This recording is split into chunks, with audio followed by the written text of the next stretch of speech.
Hello bachcho, so let's see this question. The question says an ideal gas is taken in an insulated chamber and it is released into interstellar space.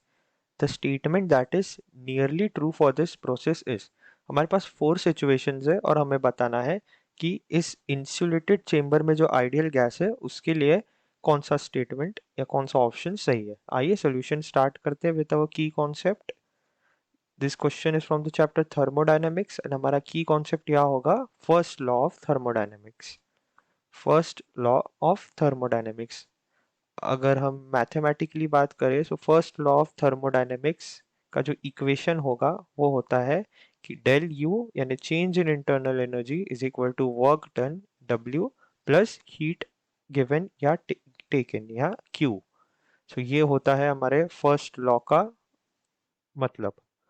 अब हम condition के हिसाब से बात करते हैं। Condition में given है इस क्वेश्चन में कि ideal gas is taken in an insulated chamber. Insulated chamber का मतलब no exchange of heat, no exchange of heat और Q is equal to zero. So हमारे पास Q इक्वल टू जीरो आ चुका है। नेक्स्ट हमारे पास गिवन है it is released into interstellar space. अब इंटरस्टेलर स्पेस का मतलब ये होगा कि स्पेस में रिलीज किया है, और जैसे कि हम सब जानते हैं कि स्पेस में वैक्यूम होता है।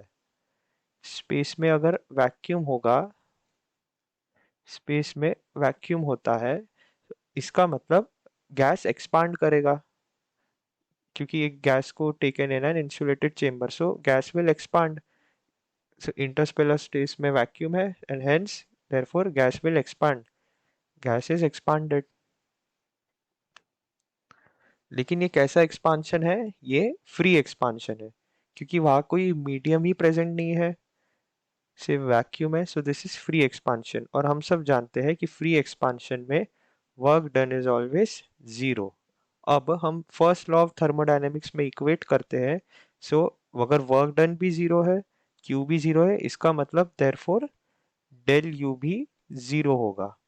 अब हम ऑप्शंस की बात करते हैं तो ऑप्शन ए में गिवन है क्यू इक्वल टू जीरो, बिल्कुल सही, लेकिन work is not equal to zero कहता है, तो ये ऑप्शन ए गलत हो जाएगा। ऑप्शन बी में कहता है work is equal to zero but Q is not equal to zero, ये भी गलत हो जाएगा। ऑप्शन सी कहता है डेल यू जीरो सही, लेकिन Q is not equal to zero, ये बिल्कुल गलत। एंड ऑप्शन डी कहता है कि Q is equal to W is equal to del U equal to zero. तो हमारा यही आया है कि del U is equal to W is equal to q and that is equal to 0, and hence the correct option and the most nearly true for this question is option D. I hope you understood this well. All the best.